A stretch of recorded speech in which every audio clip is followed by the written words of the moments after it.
السلام علیکم ورحمۃ اللہ وبرکاتہ۔ صحیح بخاری حدیث نمبر 2812، حدیث نمبر 2812۔ رسول اللہ صلی اللہ علیہ وآلہ وسلم نے عمار بن یاسر کو فرمایا کہ افسوس، عمار بن یاسر کو ایک باغی جماعت قتل کرے گی۔ وہ تو عمار بن یاسر تو ان کو جنت کی طرف بلاتا ہوگا، لیکن وہ جماعت عمار بن یاسر کو جہنم کی طرف بلاتی ہوگی، دوزخ کی طرف بلاتی ہوگی۔ اور سارا زمانہ جانتا ہے، پوری دنیا جانتی ہے کہ جب حضرت علی رضی اللہ تعالیٰ عنہ اور حضرت امیر معاویہ رضی اللہ تعالیٰ عنہ کی جنگ ہوئی تھی تو عمار بن یاسر حضرت علی رضی اللہ تعالیٰ عنہ کے لشکر میں تھے اور ان کو قتل کیا تھا حضرت امیر معاویہ رضی اللہ تعالیٰ عنہ کی جماعت نے۔ ٹھیک ہے، اس سے لوگ لے لیتے ہیں کہ امیر معاویہ کی جماعت باغی جماعت تھی۔ ظاہر کا بات ہے، رسول اللہ صلی اللہ علیہ وآلہ وسلم نے فرمایا کہ وہ ایک باغی جماعت ہوگی۔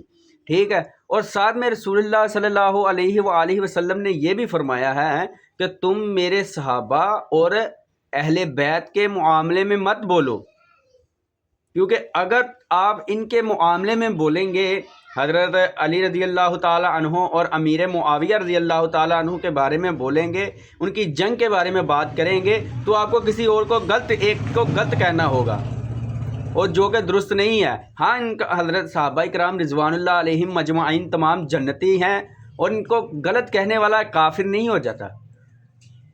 مطلب کہ شیعہ جو حضرات ہے وہ حضرت ایک مثال ہے، حضرت ابوبکر صدیق، حضرت عمر فاروق رضی اللہ تعالیٰ عنہ کو گالیاں دیتے ہیں، تو اس سے وہ یہ نہیں کہ کافر ہو گئے ہیں۔ کلمہ تو وہ رسول اللہ صلی اللہ علیہ وسلم کا پڑھتے ہیں نا۔ رسول اللہ صلی اللہ علیہ انہوں نے حضرت ابوبکر صدیق کا تو کلمہ نہیں پڑھا، حضرت عمر فاروق کا تو کلمہ نہیں پڑھا۔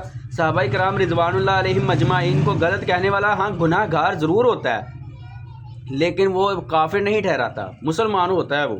ٹھیک ہے، وہ ان کے معاملے میں ہمیں بات نہیں کرنی چاہیے، ان میں سے ایک کو ہمیں غلط کہنا پڑے گا۔ ہاں، جو یہ لوگ کہتے ہیں کہ حضرت معاویہ رضی اللہ تعالیٰ عنہ کو باغی کہنا چاہیے، یہ ہمیں نہیں کہنا چاہیے۔ حدیث ہے، یہ بھی ہم مانتے ہیں کہ وہ ایک باغی جماعتی، ظاہری بات ہے رسول اللہ صلی اللہ علیہ وسلم نے فرما دیا تو ہمیں اس سے کیا غرض ہے۔ جیسے کہ ہمارے ایک مولوی ہیں، کیا نام ہے ان کا، ابتسام الہی ظہیر ہیں، وہ استغفر اللہ، اللہ تعالیٰ ان کو ہدایت دے، اللہ تعالیٰ ان کو سیدھے راستے پر چلائے۔ پہلے تو بات وہ ممبر رسول پر بیٹھ کر گالیاں دیتے ہیں، چاہے وہ انجینئر کو گالی دیتے ہیں، لیکن ان کو یہ بھی پتہ ہونا چاہیے کہ رسول اللہ صلی اللہ علیہ وسلم نے فرمایا کہ تم شیطان کو بھی گالی نہ دو، اس سے وہ خوش ہوتے ہیں شیطان۔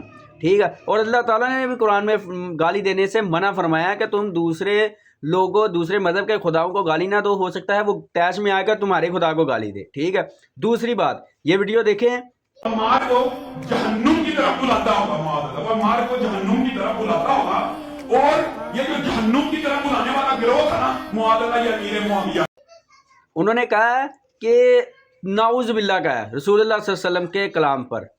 کیا رسول اللہ صلی اللہ علیہ وسلم نے غلط بات کہی ہے جو نعوذ باللہ انہوں نے کہا ہے؟ ان کو چاہیے کہ اپنے ذرا جب بولیں، منہ سے کوئی بات نکالیں تو ایک بار اس کی تصدیق کر لے، کیا میں غلط تو نہیں کہہ رہا ہوں؟ ظاہری بات ہے، اتنے یہ عہدے پر فائز ہیں تو ان کو چاہیے کہ اگر کوئی بات کرنے لگے ایک بار بات کو تول لے پھر بولے۔ ٹھیک ہے، اور جو رہی بات ہے حضرت امیر معاویہ کو باغی کہنے والی بات ہے، ان کو باغی نہیں کہنا چاہیے، ہمیں نہیں کہنا چاہیے۔ ہاں، رسول اللہ صلی اللہ علیہ وسلم کی حدیث ہے، مان لیں یہ حدیث ہے رسول اللہ صلی اللہ علیہ وسلم کی، اور ہم احترام بھی کرتے ہیں، لیکن رسول اللہ صلی اللہ علیہ وآلہ وسلم نے فرمایا کہ میرے صحابہ کے معاملات اور امیر معاویہ کے معاملات میں تم مت پڑھو۔ ٹھیک ہے، اور ہمیں اس بات کو بھی ہمیں ماننا چاہیے، لہٰذا ہمیں اس سے پرہیز کرنا چاہیے۔ اللہ تعالیٰ ہم سب کو ہدایت دے، اور اللہ تعالیٰ ہمارے تمام علماء کرام کو بھی ہدایت دے اور لوگوں تک اصل ایمان پہنچانے کی توفیق دے، جو اصل توحید ہے، اصل اسلام ہے۔ ہمارے علماء کرام آتے ہیں ممبر رسول پر اور اپنا مسلک پڑھا کر چلے جاتے ہیں، کوئی بھی دین باب نہیں پڑھا کے جاتا، چاہیے کہ دین پڑھا کے جائے۔ اللہ تعالیٰ ہمیں ہدایت دے۔ السلام علیکم، آج کے لیے اتنا ہی ہے۔